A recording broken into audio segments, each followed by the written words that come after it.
এমন কিছু অপরাধ আছে, এমন কিছু পাপ আছে, এমন কিছু জঘন্য বিষয় আছে, সেগুলোতে লিপ্ত হলে আমাদের কষ্টে করা আমলগুলো নষ্ট হয়ে যেতে পারে। আপনি আমলের সওয়াবের কথা জানলেন, আমলও করলেন, কিন্তু পাশাপাশি আবার আমল নষ্ট হওয়ার মতো কাজও করে বসে থাকলেন, তাহলে একদিক থেকে আমল করলেন আর একদিক থেকে আমল বরবাদ হয়ে গেল, গড়ে সমান হয়ে গেল, বরং কোনো কোনো ক্ষেত্রে লস মাইনাসে চলে গেলেন। হতে পারে কি পারে না? এই জন্য আমাদেরকে জানতে হবে যে বান্দার নেকামলগুলোকে নষ্ট করে দেয়, ধ্বংস করে দেয়, শেষ করে দেয়, ছাই করে দেয়, নিশ্চিহ্ন করে দেয়, আমল নামা থেকে ডিলিট করে দেয় কোন কোন অপরাধ, কোন কোন পাপ, কোন কোন ভয়াবহ বিষয়। শুরুতেই আমরা নিয়ত করে নেই যে পয়েন্টসগুলোর কথা আমরা জানব, যে বিষয়গুলোর কথা আমরা জানব যেগুলো বান্দার আমলকে বরবাদ করে দেয়, আমলকে নষ্ট করে দেয়, সেগুলো যেন আমার জীবনে কোনো অবস্থায় না থাকে। যদি থাকে, এ আলোচনা শোনার সাথে সাথে আমরা তওবা করে নিব যে সেগুলো আর কখনো আমার জীবনে যেন না আসে, আর ভবিষ্যতেও যেন এরকম কোনো বিষয় আমাদেরকে স্পর্শ করতে না পারে যে বিষয় আমাদের আমলকে বরবাদ করে দিবে। সেরকম নিয়ত আমরা শুরুতে করে নেই, ঠিক আছে তো ইনশাআল্লাহ? মোহতারাম হাজরিন, বান্দার সকল ভালো কাজ, সকল অর্জন, সকল সওয়াব, সকল নেকামল, এগুলোকে সত্যি এবং প্রকৃত অর্থেই বরবাদ করে দেয়, পরিপূর্ণভাবে ধ্বংস করে দেয় মূলত শিরক এবং কুফরি এবং নেফাক। এটি যখন মুখরিজ আনিল মিল্লাহ পর্যায়ের হয়, অর্থাৎ কেউ যদি বড় শিরক এবং বড় কুফরি এবং বড় নেফাকে লিপ্ত হয়, তাহলে এই ব্যক্তির সমস্ত আমলগুলো বরবাদ হয়ে যায়। সে আগে যত যা করেছে ভালো কাজ সব মাইনাসে চলে যায়, সব ডিলিট হয়ে যায়। কুফরি বলা হয় অবিশ্বাসকে। একজন মানুষ মুসলমান, তিনি নামাজ রোজা ইবাদত বন্দেগী যতটুকু পেরেছেন করেছেন, হঠাৎ করে আল্লাহর কোনো গুরুত্বপূর্ণ নির্দেশ, আল্লাহর কোনো গুরুত্বপূর্ণ নিষেধ যেটা অকাট্যভাবে প্রমাণিত হয়েছে, এরকম কোনো কিছুকে তিনি অস্বীকার করে বসে আছেন। তিনি এটা স্বীকার করেন না, বললেন না আল্লাহর এটা আমি মানি না, নাউজুবিল্লাহ, না এটা আমার বুঝে আসে না, এটা আবার কিভাবে হতে পারে। আল্লাহ তাআলার পক্ষ থেকে নির্দেশ অকাট্যভাবে প্রমাণিত হয়েছে কোরআনের সুস্পষ্ট আয়াত দ্বারা এবং এই জাতীয় নস দ্বারা, যার মাধ্যমে এটি প্রমাণ হতে পারে। এটা জানার পরও তিনি নিজের যুক্তি, নিজের বুদ্ধি, শয়তানের বিভিন্ন ফাঁদ এবং ফিতনার মধ্যে পা দিয়ে তিনি আল্লাহর ওই কথাটার প্রতি কুফরি করলেন, অস্বীকার করলেন, বিদ্রোহ করলেন, ওইটাকে মানলেন না, ওইটা নিয়ে হাসাহাসি করলেন, তুচ্ছতাচ্ছিল্য করলেন, যেটাকে কুফরি বলা হয়। যে কুফরিটা কুফরে আকবর, যার কারণে মানুষ ইসলাম থেকে খারিজ হয়ে যায়। অনেক সময় দেখবেন অনেকে ইসলামের অনেক গুরুত্বপূর্ণ বিষয় নিয়ে, হতে পারে সেটা গুরুত্বের বিচারে ছোট কিন্তু সুস্পষ্ট শেয়ার, ধরুন দাড়ি নিয়ে, কারোর দাড়ি নিয়ে, কারোর হিজাব নিয়ে ব্যঙ্গ করলো, হাসি ঠাট্টা করলো, বিদ্রুপ করলো, তো এটি কিন্তু ইমান থেকে মানুষকে খারিজ করে দেয়, মানুষের ইমান নষ্ট করে দেয়। এই পর্যায়ে কুফরি মানে আল্লাহর এই বিধান আপনি মানছেন না, এটাকে আপনি তাচ্ছিল্য করছেন, মানে হলো এটা আপনি মানলেন না, এটার বিরুদ্ধে বিদ্রোহ করলেন, এটাকে বলা হয় কুফরি। আল্লাহর কোনো বিধিবিধান আপনি নিজে মানতে পারছেন না, আপনার মধ্যে অপরাধ বোধ থাকবে যে হায়রে আমি মানতে পারছি না, দায়টা আমি রাখতে পারছি না, ঠিক আছে আল্লাহ আমাকে তৌফিক দেখ, আমি রাখবো ইনশাআল্লাহ, রাখা উচিত, নবীজির নির্দেশ, এটা মানা উচিত। এটা কুফরি না, এটা হলো ফাসিকি, যে আপনি মানতে পারছেন না, এটা ক্ষমার যোগ্য। কিন্তু আপনি দাড়ি নিয়ে ঠাট্টা করলেন, তাহলে নবী সাল্লাল্লাহু আলাইহি সাল্লামের সুন্নাহকে, তার নির্দেশকে নিয়ে আপনি হাসাহাসি করলেন, বিদ্রুপ করলেন, এটা কিন্তু বিদ্রোহ করার শামিল, কুফরি। এরকম নানাভাবে কুফরি হতে পারে।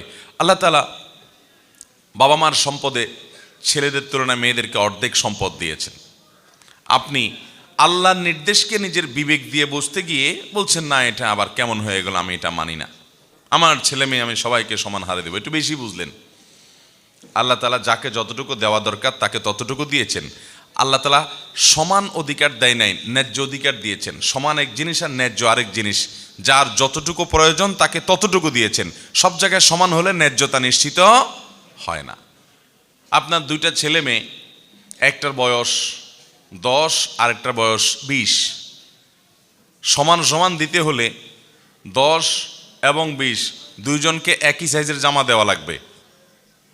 সমান সমান দিতে গেলে 10 বছরেরটার অসুখ হয়েছে, আপনি নাপা খাওয়াচ্ছেন, 20 বছরেরটারও একটা নাপা খাওয়াই দিতে হবে ওর অসুখ না হইলেও, কারণ সমান সমান দিতে হবে। এটা কি ইনসাফের কথা হলো? ইনসাফ হলো ন্যায্যতা, সমান না। আমাদের অনেকে সমান অধিকার খুঁজে বেড়ায়। হ্যাঁ, অনেক ক্ষেত্রে সমান অধিকার দরকার আছে, যেমন যেখানে সমান অধিকার দরকার আল্লাহ ওখানে সমান অধিকার দিয়েছেন, সমান প্রাপ্য আল্লাহ নিশ্চিত করেছেন। যেমন ভালো কাজ যখন আমরা করব, নারী হোক আর পুরুষ হোক, মর্যাদা সমানভাবে পাবে, নারী পুরুষের কারণে কোনো ভেদাভেদ হবে না। আল্লাহ তাআলা কোরআনে কারিমে বলেছেন, মান আমিলা সালিহাম মিনকুম মিন যাকারিন আও উনসা, তোমাদের মধ্যে নারী হোক আর পুরুষ হোক যেই ভালো কাজ করবে, নেকামল করবে, ফালানুহিয়ান্নাহু হায়াতান তাইয়্যিবা, তাকে আমি পবিত্র জীবন দান করব এবং তার এই কর্মের সর্বোত্তম বিনিময় আল্লাহ তাআলা দান করবেন, সেও আল্লাহ করেছেন। তাহলে সমান অধিকার যেখানে দেওয়া দরকার আল্লাহ সেখানে সমান দিয়েছেন, কিন্তু অনেক জায়গায় ইনসাফ নিশ্চিত করবার জন্য সমান নয়, প্রয়োজন ন্যায্য অধিকার দেওয়া, আল্লাহ তাআলা সেটি দিয়েছেন। এখন আপনি বললেন কি না, পরিত্যক্ত সম্পদে কেন আল্লাহ তাআলা মেয়েদেরকে ছেলেদের অর্ধেক দিলেন? এটা তো জুলুম হয়ে গেল। আল্লাহর সাথে পাল্লা দিয়ে গোল্লা যাওয়ার ব্যবস্থা করলেন আর কি, বেশি পণ্ডিতই করলেন। এরকম কিছু বেশি পণ্ডিত আছে না নাই? ইমান চলে যাওয়ার মতো কাজ করলেন, আল্লাহর বিধানকে আপনি অস্বীকার করলেন, পাত্তা দিলেন না, বিদ্রোহ করে বসলেন, এটাকে আপনি তাচ্ছিল্য করলেন, উড়াই দিলেন, সাথে সাথে আপনার কুফরি হয়ে গেল। এরকম নানাভাবে আমাদের কুফরি হয়, আমরা বুঝি না। আল্লাহর কাছ থেকে নির্দেশ নিষেধ এবং কোরআন হাদিসের নির্দেশ নিষেধ হিসেবে যেটি প্রমাণিত সুস্পষ্টভাবে, এরকম কোনো বিষয়কে অস্বীকার করলে, এরকম কোনো বিষয় নিয়ে হাসি তামাশা করলে, ঠাট্টা বিদ্রুপ করলে কুফরি হয়। কুফরের আরও বিভিন্ন প্রকৃতি আছে। এই জাতীয় কোনো কুফরে যদি কেউ লিপ্ত হয়, সাথে সাথে তার আমল বরবাদ হয়ে যায়। এ সম্পর্কে আল্লাহ রাব্বুল আলামিন কোরআন কারীমে সূরা মায়েদার 5 নম্বর আয়াতে বলেছেন, ওমাই ইয়াকফুর বাদাল ঈমান ফাকাদ হাবিতা আমালু, যে ব্যক্তি ঈমান আনার পর আবার কুফরি করলো, অস্বীকার করলো আল্লাহর কোনো কিছুকে, তাহলে সেক্ষেত্রে তার আমল বরবাদ হয়ে গেল। কুফরি করলো মানে হলো সাথে সাথে তার আমল বরবাদ হয়ে গেল, শেষ। অতএব ভাইরা আমার, আল্লাহ রাব্বুল আলামিনের প্রতি কুফরি যেন আমাদের কোনো আচরণ দ্বারা, কোনো কথা দ্বারা, কোনো বিশ্বাস দ্বারা না হয়, সেজন্য আমাদেরকে সতর্ক থাকতে হবে, সাবধান থাকতে হবে।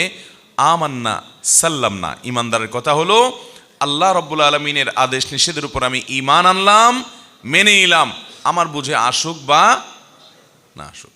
আমি প্রায়শই একটি উপমা দেই, একটি কবিতা শুনাই। আল্লামা ইকবাল ভারত উপমহাদেশের অন্যতম ইসলামী জাগরণের মহাকবি এবং দার্শনিক, তিনি বলেছেন, जो समझ में आ गई वो फिर खुदा क्यों कर हुआ। আল্লাহর সব কিছু আপনি বুঝে ফেলেছেন, আপনার ব্রেন দিয়ে আপনি ক্যাপচার করে ফেলেছেন, তাহলে সে আল্লাহ হলো কিভাবে আবার? আপনি একটা সৃষ্টি আল্লাহর, একেবারে ক্ষুদ্রাতি ক্ষুদ্র সৃষ্টি। আল্লাহর কত বিশাল বিশাল সৃষ্টি আছে, এই চন্দ্র, এই সূর্য, এই গ্রহ নক্ষত্র, নবমণ্ডল, ভূমণ্ডল, কত বড় বড় সৃষ্টি আল্লাহর আছে। তার মধ্যে আপনি আমি, আমরা মানুষরা হলাম আল্লাহর একটা ক্ষুদ্র সৃষ্টি। তো ক্ষুদ্র সৃষ্টি হয়ে মহান স্রষ্টা কোন কাজ কেন নির্দেশ করেছেন, কোনটা কেন নিষেধ করেছেন, অমুকরে এত কেন দিয়েছেন, তমুকরে এত কেন দেন নাই, এসব কেন যদি আপনি বুঝে ফেলতে চান আর বুঝে ফেলতে পারেন, তাহলে সেক্ষেত্রে আল্লাহর সাথে আপনার পার্থক্য থাকলো কি? আল্লাহকে আপনি বুদ্ধির মধ্যে ক্যাপচার করে ফেলছেন। আরে আল্লাহ তো সেই মহান সত্তা, যিনি এত সীমাহীন, যার আল্লাহ রাব্বুল আলামিনের যে সত্তা, তার যে নির্দেশ এবং নিষেধের যে ব্যাপ্তি, সেটার যে রহস্য, সেটা এত সীমাহীন যে বান্দা হিসাবে আমরা তার সব কিছুর সকল যৌক্তিকতাকে আমাদের বিবেক বুদ্ধি দিয়ে রপ্ত করে ফেলতে পারবো, এটা কোনোদিনই সম্ভব হতে পারে। একজন মালিক আর একজন শ্রমিক, ধরেন কথার কথা, আপনার একজন ড্রাইভার আছে, একজন পিয়ন আছে, আপনি একটা বড় ফ্যাক্টরির মালিক, বড় ইন্ডাস্ট্রির মালিক, কোটি কোটি টাকা আল্লাহ আপনাকে দিয়েছেন, অনেক শত শত হাজার হাজার লোকজন আপনি চালান। আপনি হয়তো আপনার কোনো পিয়নকে একটা ল্যাপটপ দিয়ে বললেন, ল্যাপটপটা খোলো, খুলে আবার বন্ধ করো, খুলে আবার বন্ধ করো। ফোনে বলে দিলেন, আমার ল্যাপটপটা একটু ওপেন করো, আবার শাটডাউন করে ফেলো। প্রায় এরকম বলেন। আপনার সে পিয়ন যদি বলে, স্যার এই ল্যাপটপ ওপেন করলাম আবার শাটডাউন করলাম, তাতে কি হবে? এটা একটা কোনো কাজ হলো? এই বেহুদা কাজটা কেন করেন স্যার? এটা যদি সে বলে, তাহলে তার এই বলাটা ন্যায্য হবে না। কারণ হলো, স্যারের অনেক সুবিধা অসুবিধার ব্যাপার আছে, অনেক টেকনিক্যাল বিষয় আছে, হয়তো এটাকে রিফ্রেশ করার জন্য বা ওটা অন্য কোনো টেকনিক্যাল কারণে এটা রিস্টার্ট দেওয়ার দরকার। তো কোন কারণে কি করা দরকার এই ভদ্রলোক ড্রাইভার বা পিয়ন ওনার বোঝার কথা না, যেটা মালিকের বোঝার কথা। মালিকের সব কিছু যদি এই পিয়ন এবং ড্রাইভার ভদ্রলোক বুঝে ফেলে তাহলে এই তো মালিক হয়ে গেল, ঠিক না বে ঠিক? মালিকের সব কিছুর যৌক্তিকতা, সব কিছুর রহস্য এই ভদ্রলোক কি উদ্ঘাটন করতে পারবে? পারবে না। তাহলে মানুষে মানুষে কতটুকু আর পার্থক্য, সেখানে যদি এই অবস্থা হয় তাহলে স্রষ্টার সাথে সৃষ্টির পার্থক্য কতটুকু? মোহতারাম হাজিরিন, এই জন্য আল্লাহ তাআলার কোনো আদেশ, কোনো নিষেধ, কোনো কিছু আমাদের যুক্তিতে বুদ্ধিতে কুলাক বা না কুলাক, আমরা ঈমান এনেছি, মেনে নিয়েছি। আল্লাহ তাআলার আদেশ নিষেধের মধ্যে যৌক্তিকতা, উপযোগিতা এটা অবশ্যই আছে। তিনি হাকিম, রহস্য ছাড়া, হিকমা ছাড়া, প্রজ্ঞা ছাড়া তার কোনো আদেশ নিষেধ অনর্থক কোনো কিছু তিনি করেন না। তিনি ফালতু কোনো কথা বলেন না। সেটা হয়তো আমার বুঝে আসছে না, পরের জেনারেশনে বুঝে আসবে। আজ থেকে শত শত বছর আগে, হাজার বছর আগে কোরআনের অনেক আদেশ নিষেধের যথার্থতা তখনকার মানুষরা বুঝে নাই, আমরা বুঝতেছি এখন। আছে না না এরকম বহু বিষয়? দিনে 5 বার ওযু। আচ্ছা বলেন তো, দিনে 5 বার ওযু করা, আবার প্রত্যেকবার ওযুতে 3 বার করে হাতের কবজি পর্যন্ত ধোয়া, আগে হাতের কবজি ধুয়ে তারপর অন্য কাজগুলো করা। তখনকার সাহাবীদের আমলে, মক্কা মদিনাতে যে সাহাবীরা ছিলেন তাদের আমলে মানুষ ছিল অল্প কিছু, সামান্য হাতে গোনা কিছু মানুষ ছিল একটা শহরের মধ্যে। এত মানুষের গ্যাদারিং ছিল না, এত রোগ জীবাণু এগুলোর এত বেশি আপনার আজকের মতো যেরকম ব্যাপ্তি থাকে, ছড়িয়ে পড়ে, এসব ছিল না। সাহাবায়ে কেরাম রিদওয়ানুল্লাহি তাআলা আলাইহিম আজমাইন, সেই মহামনীষীরা ওই সময় এটার যৌক্তিকতা যদি খুঁজতে যেতেন তাহলে তাদের কাছে যৌক্তিকতা প্রকাশিত, প্রমাণিত নাও হতে পারত যে আল্লাহ আবার এটা কেন বললেন। কিন্তু আল্লাহ রাব্বুল আলামিন তাদেরকে এই যে আদেশ, এই যে নিষেধ করেছেন, ওযু করতে নির্দেশ করেছেন, তাদের বুঝে আসছে বা না আসছে, তারা সেটাকে মেনে নিয়েছেন। আজকে আমরা জানি যে রোগবালাই থেকে, জীবাণু থেকে, বিভিন্ন রকমের ক্ষতিকর বিষয় থেকে বাঁচার জন্য আমাদের ঘন ঘন হাত ধোয়া দরকার। এখন করোনা এসে আমাদেরকে বলছে যে হ্যাঁ হাত ধুইতে হবে ঘন ঘন, হাত ধুইতে হবে ঘন ঘন। এখন হাত ধোয়া যে অনেক দরকারি কাজ এটা আমরা বুঝছি, অথচ তখনকার মানুষরা এটা বুঝতে, ইসলামের অনেক বিষয় আছে যেগুলোকে হয়তো আগামী আরো 1000 বছর পরে মানুষ বুঝবে, আরো 500 বছর পরে মানুষ বুঝবে। কিন্তু ইমানদার তার বুঝে আসুক বা না আসুক, তার বুঝের উপরে নির্ভর করবে না। আমার বুঝে আসলে তারপরে মানবো, তাহলে তো বুঝের গোলাম হলাম, আল্লাহর গোলাম হলাম না। আল্লাহ তাআলার আদেশ নিষেধকে আমি মেনে নিলাম, এটাকে বলা হয় ঈমান, এটাকে বলা হয় সারেন্ডার, এটাকে বলা হয় ইসলাম। মোহতারাম হাজিরিন, এই জন্য একজন মুসলমান তিনি কুফুরি থেকে বেঁচে থাকবেন। আল্লাহর কোনো আদেশ নিষেধ নিয়ে সন্দেহ, সংশয়, কপটতা, কুফুরি, অস্বীকৃতি এগুলো যেন কখনো না আসে। যদি আসে সকল আমল বরবাদ হয়ে যাবে। আমল বরবাদ হওয়ার জন্য আরেকটা বিষয়ের দায় আছে অনেক বড়, সেটি হলো শিরক। কুফুরিরই ওই ক্যাটাগরির আরেকটি অপরাধ, আরেকটি পাপ, যেটি ক্ষমার অযোগ্য যদি কেউ এটি করে তওবা ছাড়া মারা যায়। আর যদি এটি করার পর কেউ তওবা করে আল্লাহ তাআলা মাফ করে দিবেন। অনেক মুসলিম ভাইরা আছি আমরা, অনেক বোনরা আছেন আমাদের, যারা শিরকে লিপ্ত হন, আল্লাহর ইবাদত করেন, আবার আল্লাহর পাশাপাশি হয়তো কোনো মানুষের, কোনো কবরের, কোনো মাজারের, কোনো আপনার অলৌকিক শক্তির পুজো করেন, উপাসনা করেন, তার কাছে প্রার্থনা করেন, তার কাছে সাহায্য চান। এরকম রোগবালাই, এরকম শিরকের এই বদ অভ্যাস আমাদের দেশে অনেক মানুষের মধ্যে আছে না নাই? শিরকের এই অপরাধ সম্পর্কে আল্লাহ তাআলা বলেছেন, ওয়ালাকাদ উহিয়া ইলাইকা ওয়া ইলাল্লাযীনা মিন ক্বাবলিক, হে রাসূল আপনি এবং আপনার পূর্বে যত রাসূল পৃথিবীতে এসেছেন সকলের প্রতি আল্লাহ তাআলার কমন একটা অর্ডার ছিল। সেটা কি? লাইন আশরাকতা লা ইয়াহবাতান্না আমালুক, যদি আপনি শিরকে লিপ্ত হন, রাসূল সাল্লাল্লাহু আলাইহি ওয়াসাল্লামকে আল্লাহ বলছেন আপনি নিজে শিরকে যদি লিপ্ত হন, নবী হয়ে রাসূল হয়ে যদি কেউ আল্লাহর সঙ্গে শিরকে লিপ্ত হয়, লা ইয়াহবাতান্না আমালুক, তাহলে আপনার যত আমল আছে, ভালো কাজ আছে, সব বরবাদ হয়ে যাবে। ওয়ালা তাকুনান্না মিনাল খাসিরিন, এবং আপনি ক্ষতিগ্রস্তদের কাতারে শামিল হবেন, লুজার হবেন, সব হারিয়ে আপনি কপাল পোড়া, দুর্ভাগা, হতভাগা হয়ে যাবেন, ক্ষতিগ্রস্ত হয়ে যাবেন। মোহতারাম হাজিরিন, এই আয়াত বলছে যদি কেউ শিরকে লিপ্ত হয় তাহলে তার সমস্ত নেক আমল নষ্ট হয়ে যায়। এই জন্য শিরকের ব্যাপারে আমাদের সাবধান থাকতে হবে। আমাদের দোয়া সন্তান না হলে, ব্যবসা বাণিজ্য ভালো না হলে, বিপদ আপদ দূর না হলে, রোগবারাই ভালো না হলে, তারপর আমাদের দাম্পত্য জীবনে সুখ শান্তি না হলে যেই কোনো সুবিধা অসুবিধা চাওয়া পাওয়া এগুলোর জন্য আমরা হাত তুলব, প্রার্থনা করব একমাত্র কার কাছে? আল্লাহ রাব্বুল আলামিনের কাছে। আল্লাহর পাশাপাশি যদি আপনি অন্য কাউকে শরীক বানান, আরও কারোর কাছে আপনি দোয়া করেন, প্রার্থনা করেন, তাহলে এটা হবে শিরক। ঠিক একইভাবে আমাদের সেজদা, আমাদের রুকু, আমাদের নামাজ, এটা কার উদ্দেশ্যে হবে? আল্লাহর উদ্দেশ্যে। এখন আপনি কোনো কবরে গিয়ে, কোনো মাজারে গিয়ে সিজদা করলেন, সেখানে গিয়ে আপনি রুকু করলেন, সেখানে গিয়ে নামাজ পড়লেন, তাহলে এটা হলো শিরক, এবং এই শিরকের কারণে আপনার আমল বরবাদ হতে পারে। এজন্য মোহতারাম হাজিরিন, শিরক এবং কুফর, আল্লাহর কোনো বিধানকে বা আল্লাহর শরীয়তকে, আল্লাহর আদেশকে অস্বীকার করা কিংবা আল্লাহর ইবাদতের পাশাপাশি অন্য কারো শরীক করা, এগুলো আমাদের আমলগুলোকে বরবাদ করে দেয়। এই বরবাদ করে দেওয়া বিষয়টি, শিরক এবং কুফর থেকে আমরা বেঁচে থাকার চেষ্টা করবো তো ইনশাআল্লাহ। আমল বরবাদ করে দেয় যে বিষয়গুলো, এর ভিতরে প্রথম বিষয় হলো কুফর এবং শিরক। কুফর এবং শিরক, আল্লাহর প্রতি অবিশ্বাস কিংবা আল্লাহর সঙ্গে কোনো শরীক সাব্যস্ত করা, এগুলো থেকে বেঁচে থাকতে হবে।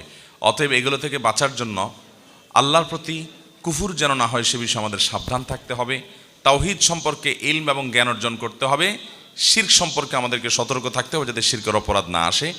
শিরকের মধ্যে আবার ছোট শিরক, বড় শিরক, যত রকমের শিরক আছে সব ধরনের শিরক থেকে বেঁচে থাকার জন্য বিশেষভাবে চেষ্টা করতে হবে। আল্লাহ তাআলা আমাদের সবাইকে সে তৌফিক দান করুন।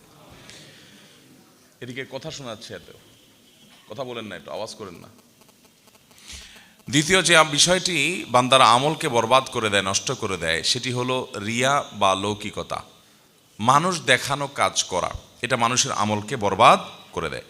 ইবনে মাজাহ বর্ণিত একটা হাদিস আছে, নবী করিম সাল্লাল্লাহু আলাইহি সাল্লাম বলেছেন, কিয়ামত যখন কায়েম হবে তখন আল্লাহর পক্ষ থেকে একজন ঘোষক ঘোষণা দিয়ে বলবেন, যারা কোনো ভালো কাজ করছো তোমাদের জীবদ্দশায় আল্লাহকে খুশি করার জন্য, আবার পাশাপাশি আল্লাহর সাথে অন্য আরও কারোর খুশিও তোমার উদ্দেশ্য ছিল, যে আল্লাহও খুশি হোক, সাথে অমুকও দেখুক তাহলে ভালো লাগবে, অমুকও শুনুক তাহলে ভালো লাগবে।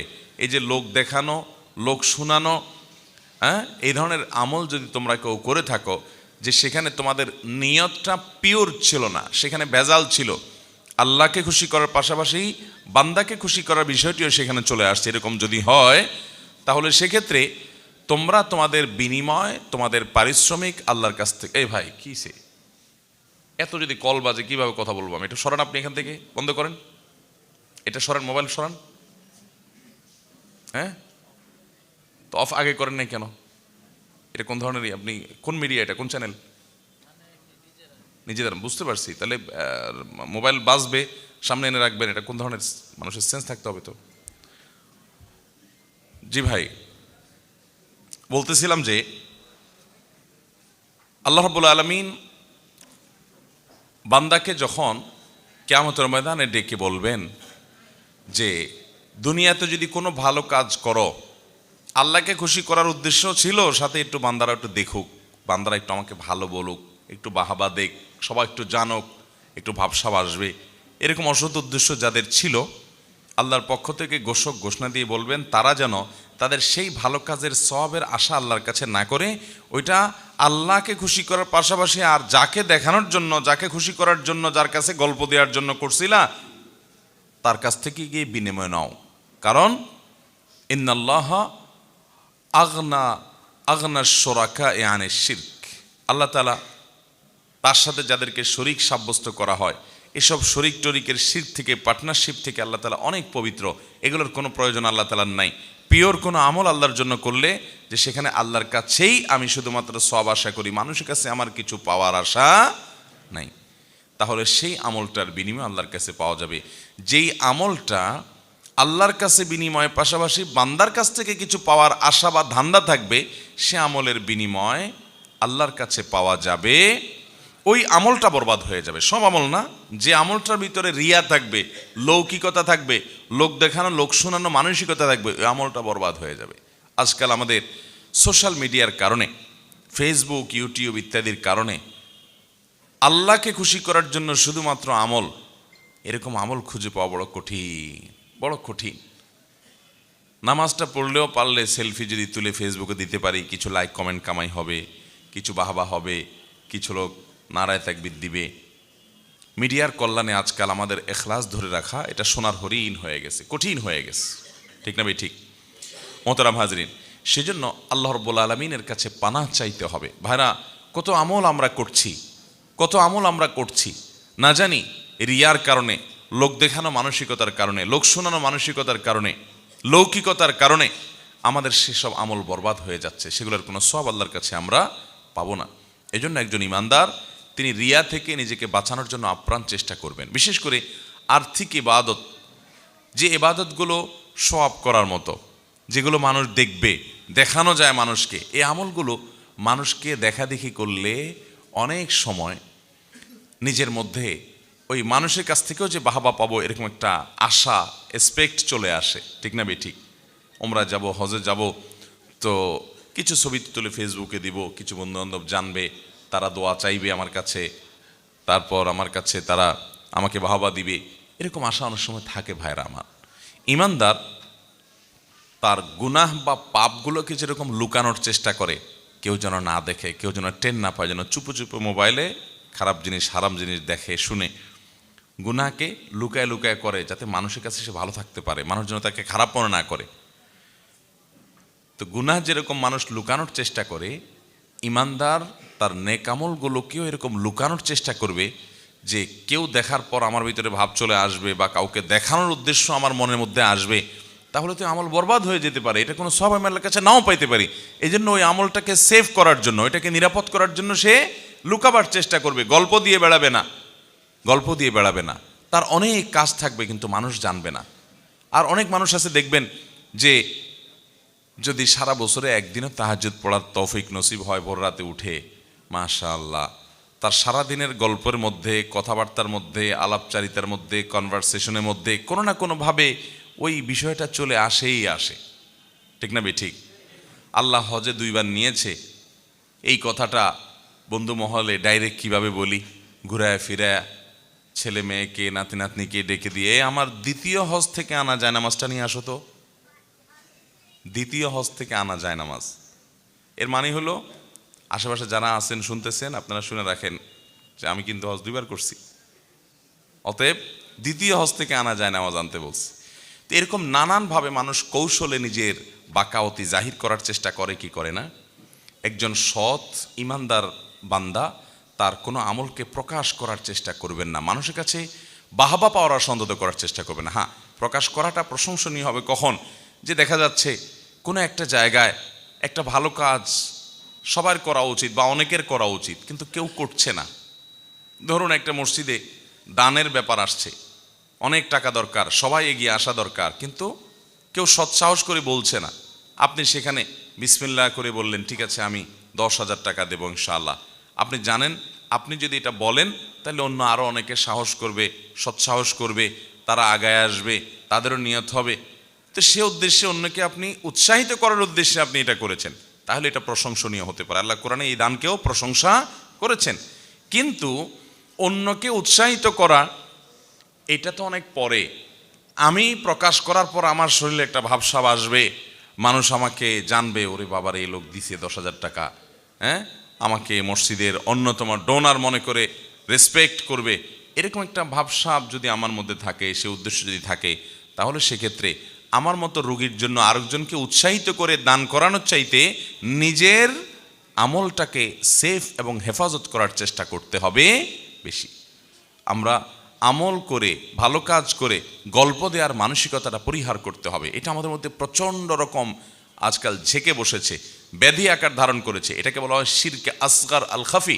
নবী করিম সাল্লাল্লাহু আলাইহি সাল্লাম বলেছেন, শুনো, সকল নবী রাসূলগণ দাজ্জালের ব্যাপারে মানুষকে সাবধান করেছেন, তার উম্মতদেরকে, যে খবরদার কিয়ামতের আগে দাজ্জালের ফিতনা আসবে, যে দাজ্জাল পৃথিবীতে অনেক অলৌকিক ক্ষমতা তার থাকবে, এই ক্ষমতাগুলো দেখে মানুষ ইসলাম থেকে দূরে সরে যাবে। আজকাল দেখবেন যে তথ্য প্রযুক্তি, টেকনোলজির উন্নতির সময় অনেক স্কুল কলেজ পড়ুয়া ভাই বোনেরা অনেক সায়েন্স বা আপনার বিজ্ঞান সম্পর্কে জানাশোনার পর, বিজ্ঞানের উন্নতি অগ্রগতি দেখার পর অনেকে রীতিমতো আখিরাত সম্পর্কে, আল্লাহ সম্পর্কেই সন্দেহের মধ্যে পড়ে যায়, মনে করে যে এই সব বুঝি।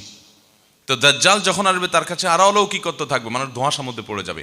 এই জন্য সকল নবী রাসূলগণ সাবধান করেছেন, দাজ্জালের ফিতনা আসবে, ইমান হারা হইও না তোমরা এসব ভেলকিবাজিতে।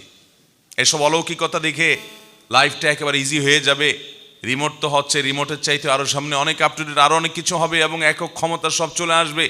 মানুষের মৃত্যু, জীবন সব অনেক অদ্ভুত অদ্ভুত ঘটনা দেখবে, খবরদার। এই জন্য আল্লাহ বা আখিরাতের প্রতি যেন ঈমান হারা না হয়, অনেক আগে থেকে সাবধান করে গেছেন, হাজার হাজার বছর আগে থেকে সকল নবী রাসূলগণ দাজ্জালের ব্যাপারে। নবী সাল্লাল্লাহু আলাইহি সাল্লাম বলেছেন, দাজ্জালের ফিতনার চাইতেও ভয়াবহ এবং ভয়ঙ্কর ফিতনা হলো এই ফিতনা, যেটাকে বলা হয় শিরকে খফি বা গোপন শিরক। গোপন শিরক, আপনি করছেন ভালো কাজ, তলে তলে আপনার পেটে, আপনার মনে উদ্দেশ্য আছে কি সবাই একটু দেখুক। গল্পটা দিলেন, শরীরে একটু ভাব আসলো, সবাই একটু আপনার দিকে তাকায় রইল, মাশাল্লাহ মাশাল্লাহ, সুবহান আল্লাহ, হাজী সাহেব এত ভালো কাজ করছেন। আপনার মধ্যে এক ধরনের আত্মপ্রসাদ চলে আসলো, আত্ম অহংকার চলে আসলো, অজব চলে আসলো। এই জিনিসটা বান্দার আমলকে বরবাদ করে দেয়। আপনি ওই গল্প স্বল্প দিয়া আমলটাকে নষ্ট করে কী লাভ হলো? আমলটা করে শুধু নষ্টই হয়ে শেষ হয় নাই, যে ঠিক আছে আমল করছেন সওয়াব পেলেন না, এটুকু হলে শেষ একটা ব্যাপার ছিল, এটুকু না, এটা আরো মাইনাসে যাবে, কারণ এটা শিরক, ছোট শিরক। নবী সাল্লাল্লাহু আলাইহি সাল্লাম বলেছেন, দাজ্জালের ফিতনা যত ভয়ঙ্কর তার চাইতে বড় ভয়ঙ্কর আমি তোমাদের উপরে ভয় করি, একটা সময় তোমাদের মধ্যে এরকম ছোট শিরক ঝেঁকে বসবে। এই যে ফেসবুক, এই যে হোয়াটসঅ্যাপ, এই যে ইউটিউব, এই যে টিকটক, লাইকি ইত্যাদি সোশ্যাল মিডিয়া, এগুলোর কল্যাণে মানুষ যে কোনো ভালো কাজকে প্রচার করার যে সুযোগ তৈরি হয়েছে আজ, নবী সাল্লাল্লাহু আলাইহি সাল্লামের যুগে তো এগুলো ছিল না, কিন্তু তিনি তখন সাবধান করে গেছেন, একটা সময় আসবে যখন তোমরা আমল করবে কিন্তু উদ্দেশ্যের মধ্যে অসত্যতা এত বেশি আসবে যে দাজ্জালের ফিতনার চেয়ে ভয়ঙ্কর হবে।